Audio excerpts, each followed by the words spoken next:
The Panthers secure home field advantage for playoff game number 1 with a big victory over the Vegas Nighthawks, 55-54. Not just that, it came down to a last-second play. If you like football, if you like hanging on the edge of your seat, this game was it. The IFL is in full force right now. Teams are fired up. They're chasing the playoffs, and the Panthers secured for their home fans that first playoff game at home. So a big victory this week. Welcome to Bay Area Panthers Weekly, everybody. I am Mike Pawlawski, and today we're going to talk about the Panthers. They're the number 1 seed team going into the playoffs so far, and they can secure number 1 throughout by getting another win in their next 2 games.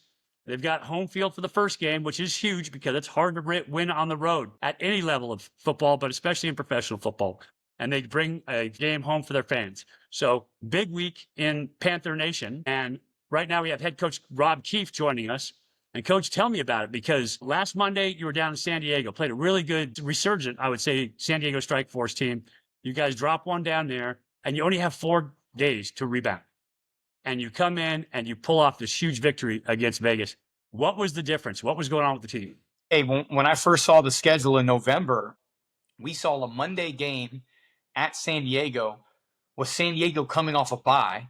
Then we have to play in the same week, 5 days later on a Friday with Vegas coming off a bye. I know the rosters. I know the coaches. I know they're going to be fighting for playoff spots. We knew this was going to be a tough week, man. I haven't said it publicly, but I looked at it like, hey, if we can go 1-1 out of this, I mean, obviously you want to win every single game, but that's a win to me, especially where we are right now. It's almost like hitting free throws, right? If you miss your first one, you better make your second one. And so we dropped a tough game to San Diego on a Monday night down there, traveled back on Tuesday. We went right to work. Wednesday, practice, light practice. Thursday, a walkthrough. Friday, we have a very good Vegas team coming off a bye. So to come out of a win like that, and my mom will tell you, right? I mean, how many heart attacks she's had over the last 30 years in this professional business. I was so happy we got the win. And no matter what it took, the guys fought really hard. Great crowd, awesome environment, man. To get a win on a 2-point conversion stop at the end of the game, that's good football right there. Big time football. And especially at this point of the season, I alluded to it earlier, teams are turning it up. They are in peak form. Everybody is in shape. They have their personnel who are dialed in, and everybody's gunning for the playoffs. Talk about what it means when these teams, they're not just playing for money now. They're not just playing for wins. They are literally playing for something concrete. They're playing for a playoff spot. Oh, look, just professional football, man. And we work hard at this. I mean, last year, we unfortunately lost in the playoffs. The year before, we won the championship. And I remember talking to our ownership, right? And Mr. Roy Choi, we talked 2 days after we lost in the playoffs. I mean, that's how long we've been preparing for this season. So nobody's going to give this up easy. I mean, we've worked 365 days to get to this point here. So, I have to respect the opponents that they're doing the same thing. And so San Diego has clinched. Arizona and San Diego, the Rattlers and the Strike Force, they just played a game.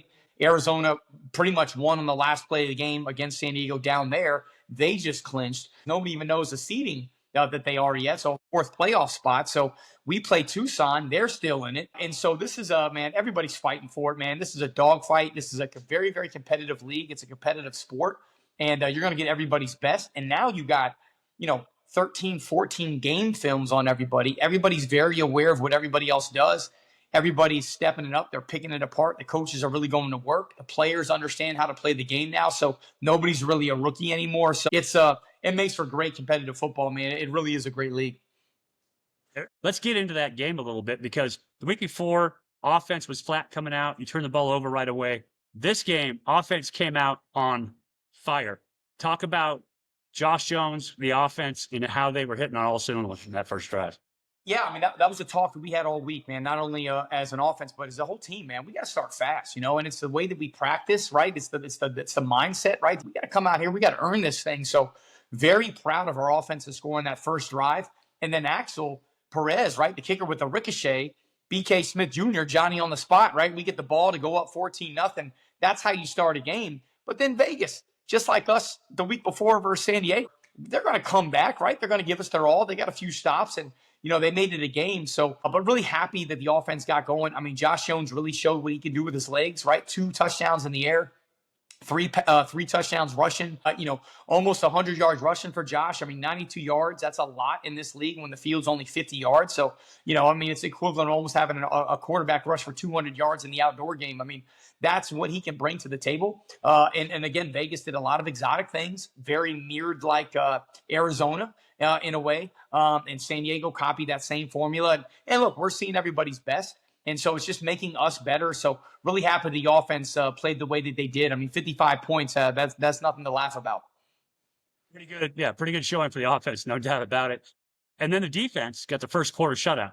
So huge part of that, you get the ball back right away. You talked about it. Axel Perez, it kicks the ball off of man on the front line. I think, by the way, you coined a new term, the kick-a-shay. So that's a really good one. But you get that ball back in special teams too. So you're firing on offense, you're firing in special teams, and your defense pitches a shutout. What does that mean when you're playing complementary football like that? Exactly the words we use, man. We got to play complementary football, right? When the offense scores, the defense has to get a stop, right? And then when the defense gets a stop, the offense needs to, capitalize and continue to score and get it right back for us. And so, yeah, man, that's what we want to do. We want to be aggressive. And we went for a lot of deuces, right? We went for a lot of drop kicks.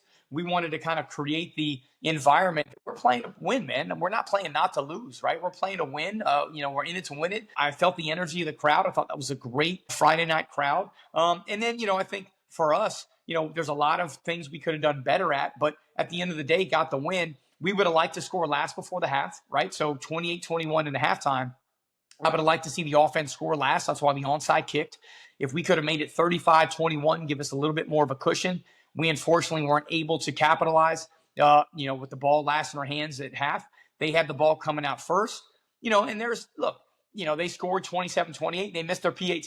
And so there's that psychological effect that we didn't go down right there. We were still winning. So, yeah, a lot of good things to talk about and ultimately got the win. But I always love learning and win, right? It's always a lot easier. And there's still things to learn from and in terms of how we manage that game. I'm going to have Tyrese Chambers and Trey Meadows on later. Both those guys played a huge part in this game. But one guy who really showed up in this game, who hasn't gotten a ton of credit during the year, he's been kind of a bit player, was Tosin Oyakami. He carried the ball. He caught a touchdown pass. He had a great game this game. He did. And look, we call him Steady Eddie, man. Look, he's the kind of guy that when we played Northern Arizona, at Northern Arizona, Tosin was the captain. Right. So every week we kind of rotate the captains around. You'll see some familiar faces out there. Trey Meadows, Josh Jones. Trey Meadows does a coin toss for us. But then we kind of sprinkle in some guys each week, right? Based on the way they practice, based on the game they might have had before, or based on how prepared we feel they are mentally, physically for the game coming up. We do a good job with that. Plus, I think it's something to look forward to, and we want to reward players with that opportunity. But Tosin's a great player, man. I mean, look, he knows every single position on the skill set offensively. He can play running back. He's running down there on kickoff. He's returning kicks. He's the up back on kickoff. He's making tackles. I mean, he's just that kind of guy. And for him to get 2 touchdowns shows just how important he is and just how Coach Rod Windsor uses him in the offense. And he only gets stronger by the day, but just such a knowledgeable player in this second year offense for him because he came over from Northern Arizona with the coaching staff offensively. Trey Meadows on defense. He's a guy, again, you talk about steady. He's a smooth runner. He closes the gap. He stays in phase. He just does kind of everything you want him to do in that secondary position. Talk about him as a player and then as a leader of this team.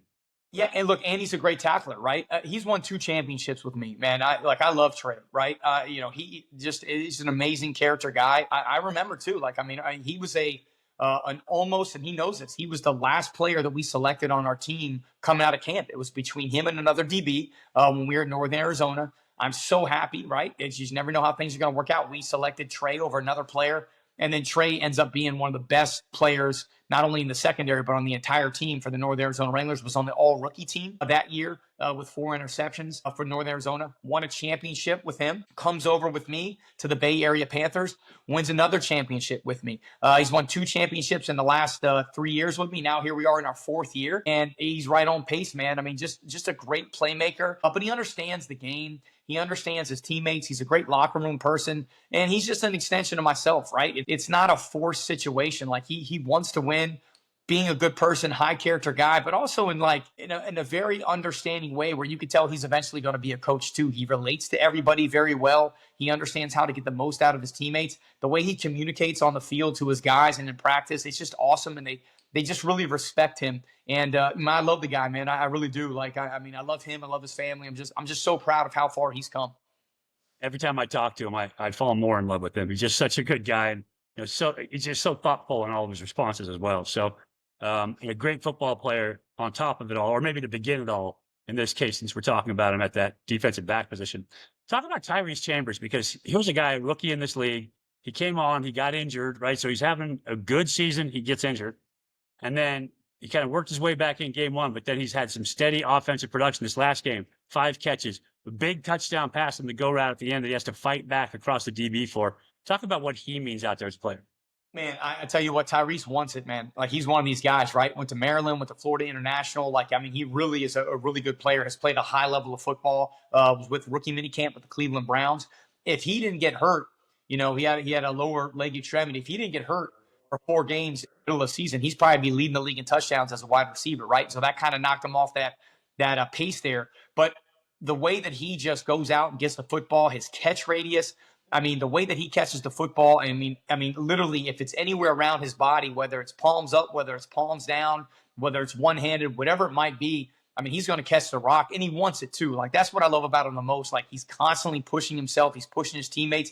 He's a great self-advocate, and I don't mean that in a negative way. Like, he wants the football, and I think you might think that's a negative as a wide receiver, but he's like, man, trust me, man, throw the ball up. And what I love about Josh Jones is he's starting to really trust him even more. And so 36 seconds left, man, throws that go ball to Tyrese a little bit inside. Tyrese goes over top of the defender, rips it out of his hands. I mean, that's exactly what you expect of him. So proud of him, so proud of the way that he's working. And I mean, look, when he goes to practice, I mean, he literally is playing just as hard as he plays. And that's from his big level of play, in the NFL and major college football, that he's practicing like he plays, and you see the outcome. Just so proud of him, the way he just understands the game, sitting down in zone, understands to read a defense. It's just full compliment. He's working on his blocking, getting even better there. I mean, he's really making himself a better player every day. And he walks around with that smile on his face all the time, which is just another thing, right, amongst the team, that he brings that smile, he brings that energy, and it changes the locker room when you have dudes like that as well. When he lined up, and they hadn't really pressed him all game long. They hadn't played in man all game long, played a ton of zone. And they lined up in man. I clicked it. I'm like, if they're going to press him, I'm going to him. Like, I'm throwing him the ball. And I could see Josh Jones went, oh, press man, we're throwing this into Tyrese. And so you can tell the quarterback's got a lot of trust in him. What were you thinking? Because obviously there was a lot of time left on the clock, and you want to kind of manage for the clock in that case if you can as an offense. What were you thinking when you guys scored and still left time on the clock for Vegas? Because I said they left him too much time. They've still got a chance. Yeah, and look, that's the next progression of our team, right? And I think every coach can relate to this at this stage, especially when there's a 1-year contract, right? We still have a young team, so we have to teach these guys, hey, it's 36 seconds too much for a very good offensive team that obviously has put up points on us this late in the season. You saw Vegas early in the game. They went down, right? They were going down. They were trying not to score. Everybody's at that stage now where, hey, it's too much time. Is it not enough? Too much time? I'm okay with it being a defensive coach, right? Hey, if you want to put it on our shoulders, we have a very veteran-heavy defense. But that's kind of the next stage, right? Where do we want to score that quick? Is it too much? What's the line of demarcation, if you will? Well, how much time is too much time, right? Every quarterback in this league is different. 36 seconds, I looked up at the clock. I said, look, man, no worries, bro. Like, we got you. We're going to take care of business. Vegas obviously converted on a very 4th and long, with the legs of Jerome Johnson there, be able to run down, and we almost had them, almost got out, but they were able to continue the drive and ultimately score at the last play. We got to knock that ball down. We know that as defensive backs, right? We can't tip the ball up. You always got to knock it down. So we had our chances to really stop them. I thought 36 seconds was okay. But then again, hey, man, they scored. They decided to go for 2. Hey, let's go. Let's roll the dice. I love these moments, man. I never panic. I've been in so many of these that, quite frankly, I'm almost maybe psychotic, where it's actually kind of fun to me, right? It's like, I enjoy it, man. It makes me feel alive. Like, I mean, that's maybe the weirdness of me as the coach of my stage of my career, but so proud of the fans, so proud of the players that they got to experience that. I don't know, that tingly energy, man. It's pretty cool. But yeah, scoring with 36 seconds, no worries, man. We got your offense, put it on the defensive back, and it came out, on top for us. This week you got Tucson. We got Tucson, man. Tucson, a team right now that's still in the playoffs. We got to go down there. It's going to be hot. There's altitude there.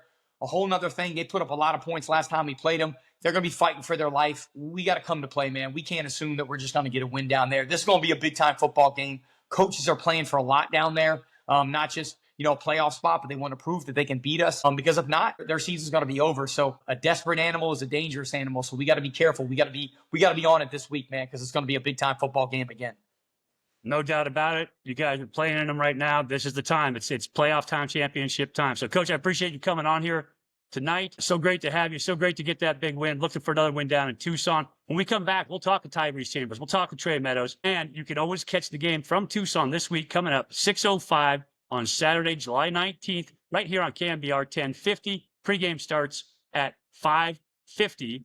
And you can catch me, Kevin Richardson, on the call. Don't go away. We'll be right back right after this.